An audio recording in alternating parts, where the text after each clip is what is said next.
Can the witness please state her name and spell her last name for the record? Before she does that, this is David Markus, and I just wanted to introduce her and make a brief statement. So members of the committee, on my advice, Ghislaine Maxwell will respectfully invoke her Fifth Amendment right to silence and decline to answer questions today, even though she would very much like to answer your questions. She must remain silent because Ms. Maxwell has a habeas petition currently pending that demonstrates her conviction rests on a fundamentally unfair trial. For example, jurors lied during voir dire to secure seats on the jury, and the government promised immunity and then broke that promise. Newly discovered documents now demonstrate these facts conclusively. If this committee and the American public truly want to hear the unfiltered truth about what happened, there is a straightforward path. Ms. Maxwell is prepared to speak fully and honestly if granted clemency by President Trump. Only she can provide a complete account, and some may not like what they hear, but the truth matters.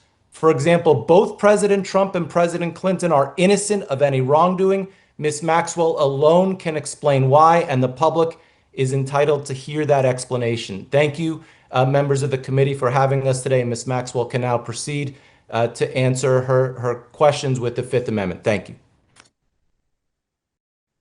You are required by law to answer questions from Congress truthfully. This also applies to questions posed by congressional staff in this deposition. Do you understand? I do. If at any time you knowingly make false statements, you could be subject to criminal prosecution, including but not limited to perjury. Do you understand? I do. This includes both knowingly providing false testimony, but also stating that you do not recall or remember something when in fact you do. Do you understand? I do.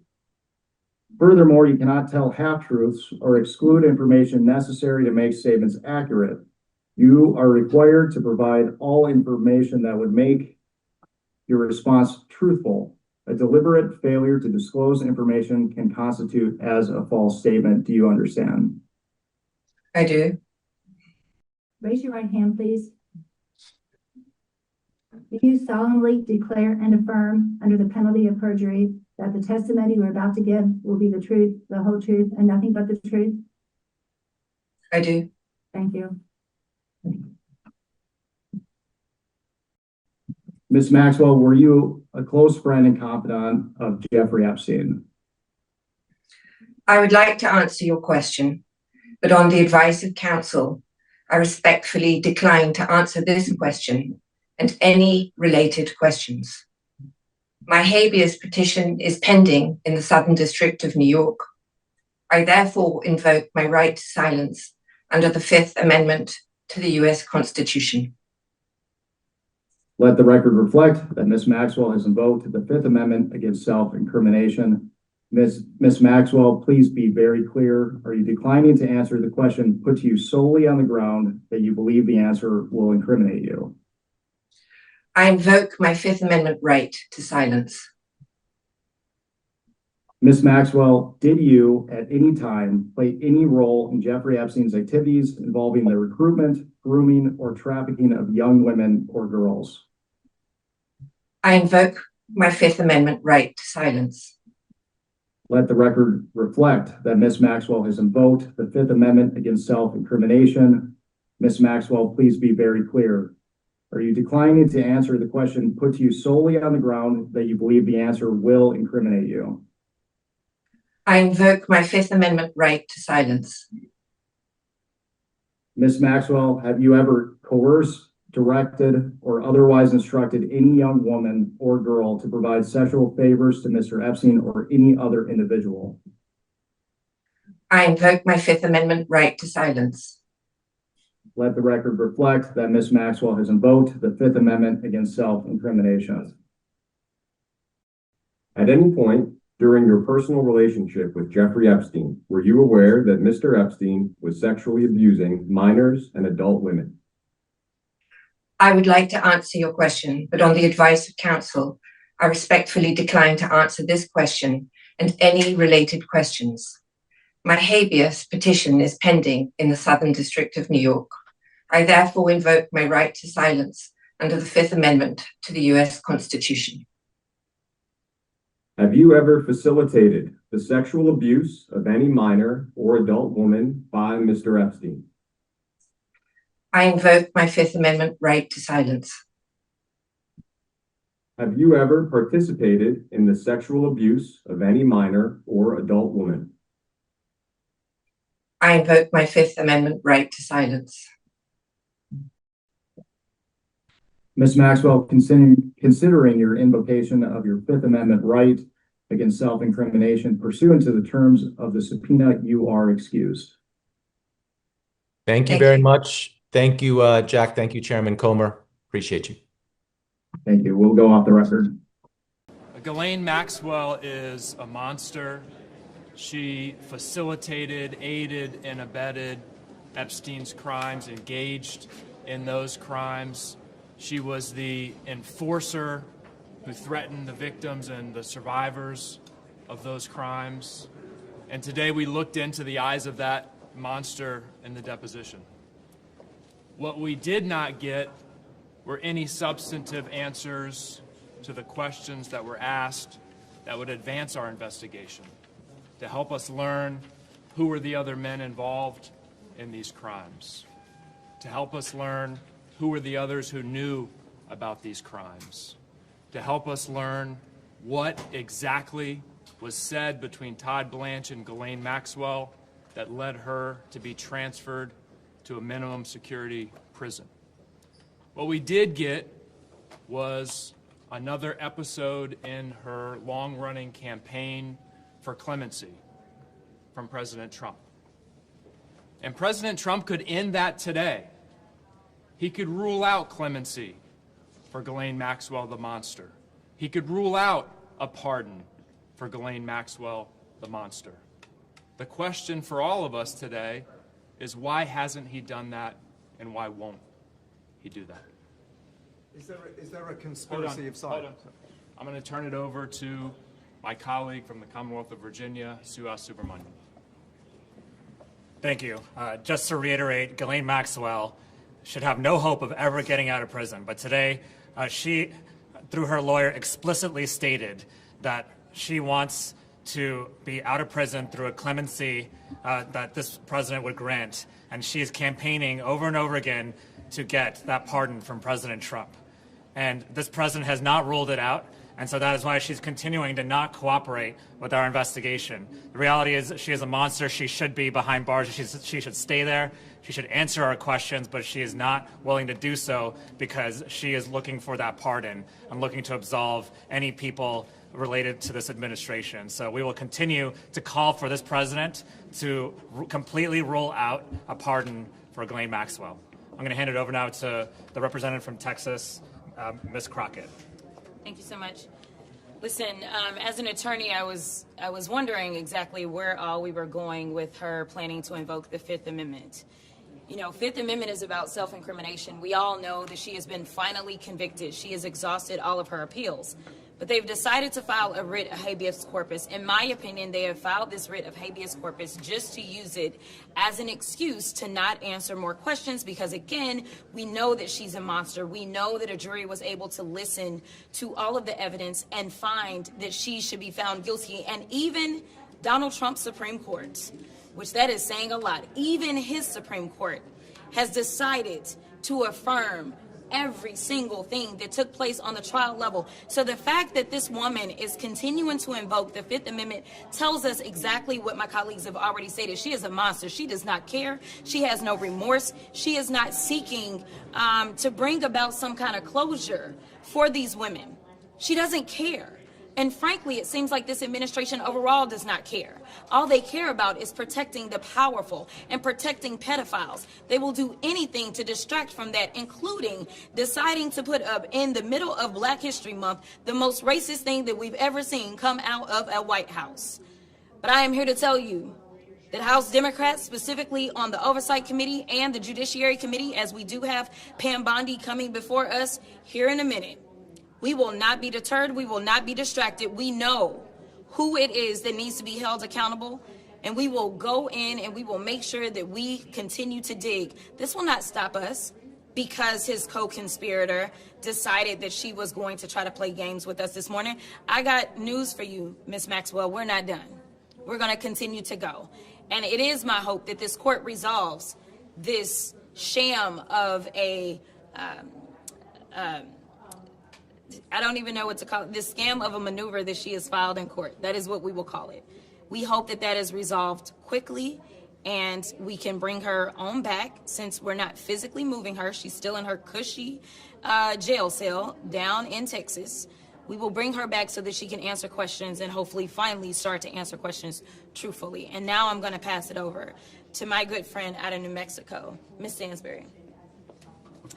All right, well, good morning, everyone. It is Monday, February 9th. We are just walking out of the deposition with Ghislaine Maxwell after the House Oversight Committee has subpoenaed Ms. Maxwell to speak to the committee in our ongoing bipartisan investigation into the crimes of Jeffrey Epstein and to hold those accountable who have not yet been investigated and convicted of those crimes. As was evidenced this morning, Ghislaine Maxwell did not provide information to the committee and instead invoked her blanket Fifth Amendment rights. While we are not able to speak to the specifics of what was said within the deposition until the deposition record is made public, it is very clear that she used this opportunity to not only campaign for clemency as she has been doing, but also to send a direct message that she is hoping that people who were sitting in the deposition will transmit to the President of the United States, which is that her silence can be bought through clemency. It is very clear that that is the message that she is trying to send directly to Donald Trump himself. Directly. She is telling Donald Trump through her deposition that she is trying to buy her clemency. Now, she did state that she is taking and invoking her Fifth Amendment rights because of a pending habeas petition before the Southern District of New York. But let us be clear. Her case appeals have already gone to the United States Supreme Court and they have been denied.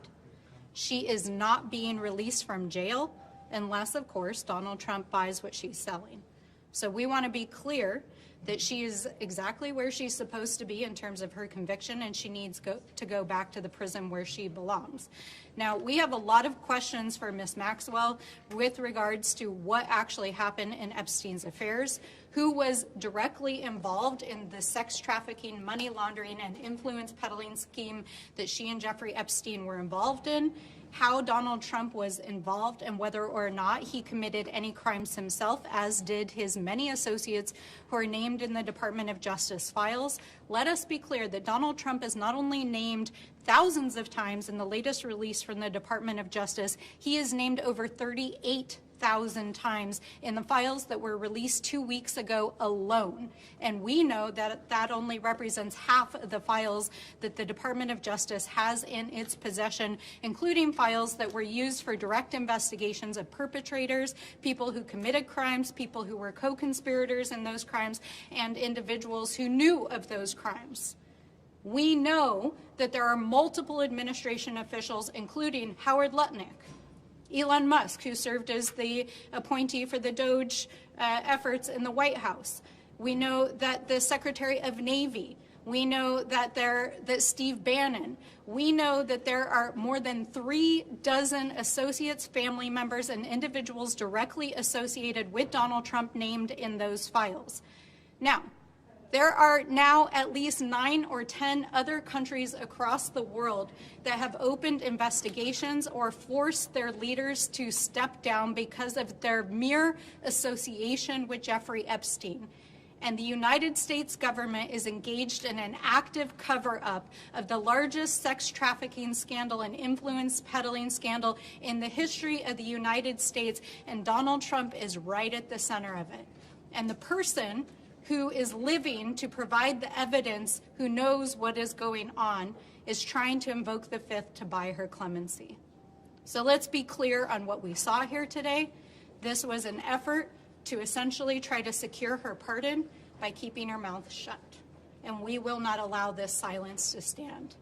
It was announced late last week that the Department of Justice would allow members of Congress to view the unredacted files of the files that have been released, and many of us will head to the Department of Justice today to look at the memos and internal documents of Department of Justice that were removed from the website to understand why names of survivors were unmasked and why and who the Department of Justice is shielding as they have redacted files that include perpetrators and co-conspirators.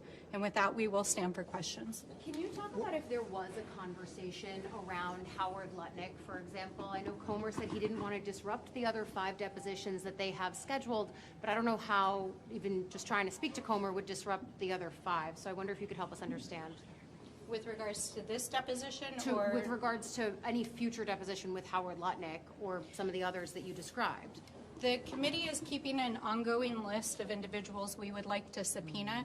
It's really important for folks to understand that in order for us to subpoena anybody, the majority has to consent.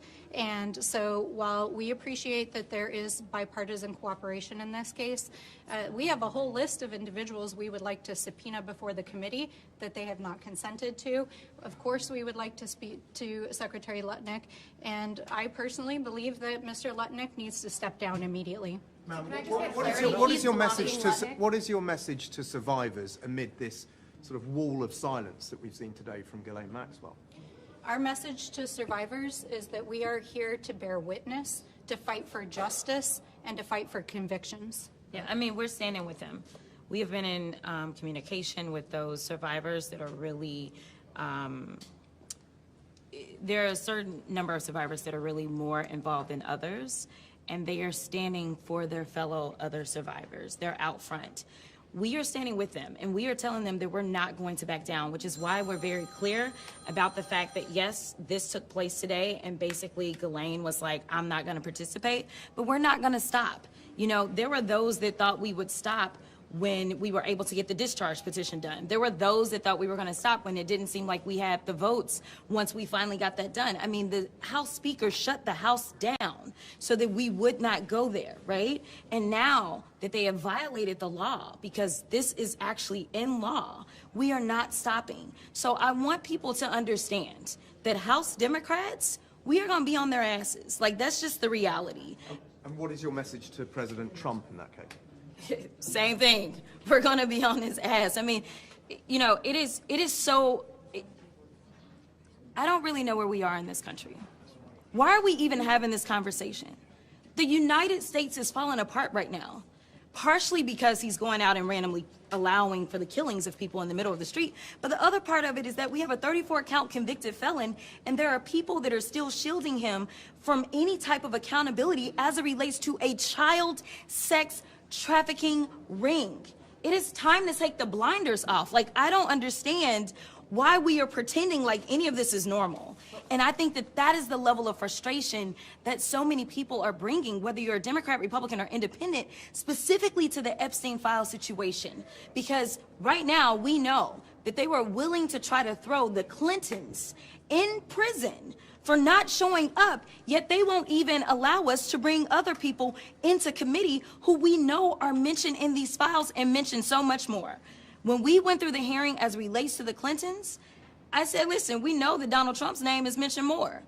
Bring him in too. Like, I'm not saying that this should be partisan. This should be whoever. I want to be clear about that. For the Democrats, this isn't partisanship. This is about right versus wrong.